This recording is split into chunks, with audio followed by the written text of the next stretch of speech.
നമസ്കാരം. ഏറെ സന്തോഷത്തോടെയും അഭിമാനത്തോടും കൂടിയാണ് ഞാനിന്ന് നിങ്ങളുടെ മുമ്പിൽ നിൽക്കുന്നത്. 15 വർഷത്തെ നിയോയുടെ ഈ യാത്രയിലെ ഏറ്റവും സുപ്രധാനമായ ഒരു ചുവടുവെപ്പാണ് ഇന്ന് സംഭവിക്കുന്നത്. നിയോയുടെ ആഭിമുഖ്യത്തിൽ നടക്കുന്ന ഈ documentary short film animation film ഫെസ്റ്റിവലിൻ്റെ ഔപചാരികമായ പ്രഖ്യാപനം ഈ വേദിയിൽ എൻ്റെ ഈ സംസാരത്തിന് ശേഷം സംഭവിക്കുകയാണ്.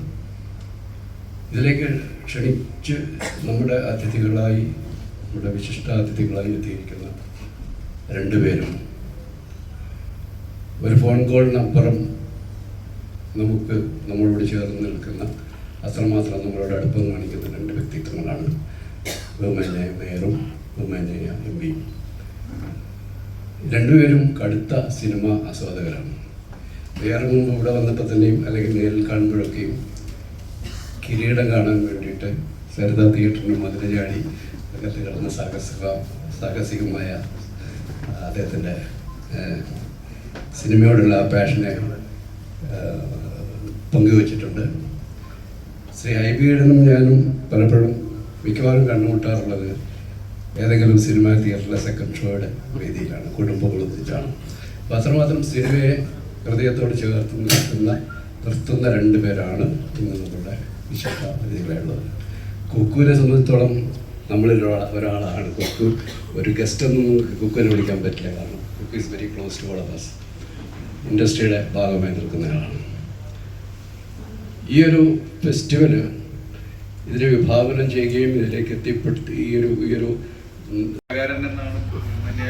പറഞ്ഞത് ഒരു ചെറിയ കലാകാരൻ നമ്മുടെ കൂടെ ഉള്ളത് എൻ്റെ സുഹൃത്ത് ശ്രീ ഹൈബിയുടനാണ്. ഞാൻ തമാശ പറഞ്ഞാൽ അദ്ദേഹം ഇപ്പോൾ നിങ്ങൾ പറഞ്ഞാൽ ചെയ്യില്ല, അദ്ദേഹം നന്നായിട്ട് പാടുമെന്ന് ഞാൻ ഈ അടുത്തൊരു പരിപാടിയിലാണ് മനസ്സിലാക്കിയത്. സിനിമ കാണുന്ന കാര്യം മാത്രമേ സിനി സാർ പറഞ്ഞുള്ളൂ, പാടും ചെയ്യും. അത് ഞാൻ ഗുരുവിന്റെ പ്രാർത്ഥന ചൊല്ലി കേട്ടപ്പോഴാണ് എനിക്ക് മനസ്സിലായത് അദ്ദേഹത്തിന് അതിനുള്ളൊരു ശാരീരമുണ്ട് എന്ന്. അപ്പോൾ പറഞ്ഞതിൽ തീർച്ചയായിട്ടും ഒരു സഹൃദയത്വമുള്ള ആളാണ് കൊച്ചി മേയർ എന്ന കാര്യത്തിൽ സംശയമില്ല. ഞങ്ങൾ അങ്ങനെ അല്ലാതെ എങ്ങനെ മാറും? ഇപ്പോ സിബി സാർ വെറുതെ പറഞ്ഞപ്പോൾ വീണ്ടും കിരീടത്തെ പറ്റി പറഞ്ഞുകൊണ്ട് ഞാൻ വീണ്ടും പുറകോട്ട് പോവുകയാണ്. ഇത് മതിലുകാടിയതിനെ പറ്റിയല്ല, എനിക്കിപ്പോഴും ഓർമ്മയുണ്ട്. സേതു മോഹൻലാൽ സേതു അല്ല, അങ്ങനെയാണ് എൻ്റെ ഓർമ്മ. ഒരു കയ്യ് ഈ ഷെഡിന്റെ മുകളിൽ ഇങ്ങനെ വെച്ചിട്ട് അച്ഛനെ എല്ലാവരും കൂടി തല്ലുമ്പോൾ അതിനിടയിൽ നിന്നും പെട്ടെന്ന് ഒരു ശാന്തസ്വരൂപിയായ മനുഷ്യൻ ആ ബഹളത്തിനിടയിൽ കൂടെ എരച്ച് വരുന്നതായിരുന്നു അന്നത്തെ, ഇങ്ങനെ നിൽക്കുന്നതായിരുന്നു അന്നത്തെ എൻ്റെ ഓർമ്മയിലുള്ള കിരീടത്തിന്റെ ഒരു പോസ്റ്റർ എന്നാണ് എനിക്ക് തോന്നുന്നത്. കാണുമ്പോൾ തന്നെ നമ്മളിൽ വല്ലാത്ത ചില ഒരു ഒരു ഒരു എന്താ പറയുക, ഒരു വല്ലാത്ത വികാരം ഇപ്പോഴും തിരിഞ്ഞു നോക്കുമ്പോൾ സിനിമയെ കുറിച്ച് എനിക്ക് തോന്നുകയാണ്. ഇതേപോലെ തന്നെ ശാസ്ത്രീയ സംഗീതം ഇഷ്ടപ്പെടുന്നതുകൊണ്ട് ഹിസൈനസ് അബ്ദുള്ളയും ഭരതവും കമലദളവും ഒക്കെ നമ്മുടെ മുമ്പിലുണ്ട്. അപ്പോഴൊക്കെ നമ്മളൊരു സ്കൂൾ വിദ്യാർത്ഥി ആയി ഇങ്ങനെ, ഞാനിതൊക്കെ എന്തിനാ ഇങ്ങനെ പറയണെന്ന് വെച്ചാൽ എനിക്ക് ശേഷം ഇനി സംസാരിക്കാൻ വരുന്ന ഹൈബി എന്നേക്കാൾ താഴെയാണ്. ഹൈബിക്ക് ഒരിക്കലും തോന്നരുത് ഞാനും ഹൈബി എന്ന് പറഞ്ഞ പ്രശ്നവും ഉള്ള പ്രായം ഹൈബിയുടെ കൂട്ടുണ്ട. ഇന്ന് എന്റെ പ്രായം ഒരുപാട് കൂട്ടും വേണ്ടെന്നുള്ളത് കൊണ്ടാണ് ഞാൻ പറഞ്ഞത്. കിരീടത്തിലൊക്കെ ഞങ്ങളൊരു സ്കൂൾ വിദ്യാർത്ഥിയാണ്. അപ്പൊ അതിൽ നിന്നും പിന്നെ തിരിഞ്ഞു നോക്കുമ്പോഴാണ് തനിയാവർത്തനം കാണാൻ നമുക്ക് കഴിയുന്നത്. പിന്നെയും കുറച്ചും കൂടി തിരിഞ്ഞു നോക്കിയാൽ ഭരത് ഗോപി ലോറി, സിബി സാറിന്റെ ചിത്രം അല്ലെങ്കിലും ലോറി ചെളി തെറിപ്പിക്കുമ്പോൾ അന്തിച്ചു നിന്നിട്ട് എന്തൊരു സ്പീഡ് എന്ന് പറയുന്ന ഭരത് ഗോപിയുടെ ആ ഒരു രംഗം ഇപ്പൊ നമ്മൾ കുറച്ചും കൂടി തിരിഞ്ഞു നിന്ന് ഗൗരവമായി സിനിമയെ കാണുമ്പോൾ നമ്മൾ ആ ചിത്രവും നമ്മുടെ മനസ്സിൽ ചില ചിന്തകൾ, ചില കാര്യങ്ങൾ ഒക്കെ നമ്മുടെ മനസ്സിലും കോറിയിടുന്നുണ്ട്.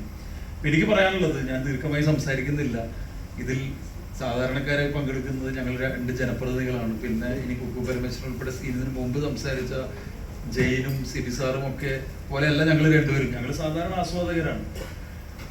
ഞങ്ങൾക്ക് ഒരു കാര്യമേ പറയാനുള്ളൂ, കൊച്ചിയിൽ നിയോ ഫിലിം സ്കൂൾ സിനിമയുമായി ബന്ധപ്പെട്ട് എന്ത് പരിപാടി ഇതുപോലൊരു ഫെസ്റ്റിവൽ നടത്തിയാലും ഞങ്ങൾക്ക് പറയാനുള്ള വളരെ ലളിതമായ ഒരു വാചകം, ഞങ്ങൾ കൂടെ ഉണ്ടാകും നിങ്ങളോടൊപ്പം. അത് യാതൊരു മടിയുമില്ലാതെ ഞങ്ങൾ കൂടെ ഉണ്ടാകും. അദ്ദേഹം ഫെസ്റ്റിവലിൻ്റെ ചെയർമാൻ കൂടിയായ നമ്മുടെ എല്ലാവരുടെയും ശ്രീ സിബി മലയിൽ സർ, കൊച്ചി നഗരസഭയുടെ ആദരണീയനായ മേയർ അഡ്വക്കേറ്റ് M. അനിൽകുമാർ, ഫെസ്റ്റിവലിൻ്റെ executive director Shri Leo Thaddeus, പ്രിയപ്പെട്ട doctor Jain Joseph, Shrimati Tina Jain, Shrimati Kukku Parameswaran, Shri Pradeep Kumar, Leo film സ്കൂളിൻ്റെ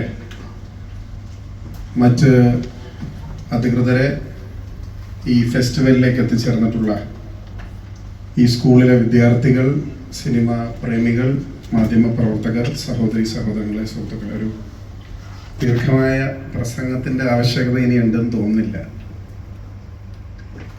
സിനിമ എന്ന മാധ്യമത്തെ സ്നേഹിക്കുന്ന ആളുകളാണ് ഞങ്ങൾ എല്ലാവരുമെന്ന് ഇവിടെ ബഹുമാനപ്പെട്ട സിബി സാറും മേയർ അനിൽകുമാറും എല്ലാം പറയുകയുണ്ടായി. സിനിമയിൽ വന്നിട്ടുള്ള ഒരു വലിയ മാറ്റം, ആ മാറ്റം ഉൾക്കൊള്ളാതെ ഇനി മുന്നോട്ട് പോകാൻ സാധിക്കില്ല എന്നുള്ളതാണ് ഈ കാലയളവിൽ നമുക്ക് മനസ്സിലായിട്ടുള്ള കാര്യങ്ങൾ. കാരണം ഏറ്റവും പുതിയ സിനിമയായ ടർബോ അത് ഇറങ്ങിയത് 70ഓളം രാജ്യങ്ങളിലാണ്, 70ഓളം കേന്ദ്രങ്ങളിലാണ്, വിദേശ രാജ്യങ്ങളിൽ ഉൾപ്പെടെ. അതിൽ വന്നിട്ടുള്ള ടെക്നോളജി ആണെങ്കിലും സിനിമ എന്ന മാധ്യമത്തെ വ്യൂ ചെയ്യുന്ന രീതിയാണെങ്കിലും അതിലെല്ലാം വലിയ മാറ്റം ഉണ്ടായിട്ടുണ്ട്. ഇവിടെ മേയർ എന്നെ കുറിച്ച് പറഞ്ഞല്ലോ, മേയർക്ക് എന്നോട് വലിയ സ്നേഹമുണ്ടെന്ന് എനിക്ക് മനസ്സിലായി. അതാണ് മേയർ ഞാൻ വലിയ ഗായകനാണെന്നൊക്കെ പറഞ്ഞു. സിനിമയുടെ അനുഭവം പോകുമ്പോൾ ഇന്ന് നമ്മൾക്ക് ആ സ്ട്രഗിൾ ഇല്ലെങ്കിലും പണ്ട് ഈ ലൈനിൽ നിൽക്കുമ്പോൾ പോലീസുകാർ ചൂരലിന് അടിക്കുമായിരുന്നു. ലൈൻ തെറ്റിക്കുന്ന ആളുകളാണ് അടിക്കുന്നതെങ്കിലും അവിടെ നിൽക്കുന്ന എല്ലാവർക്കും അടി കൊള്ളും.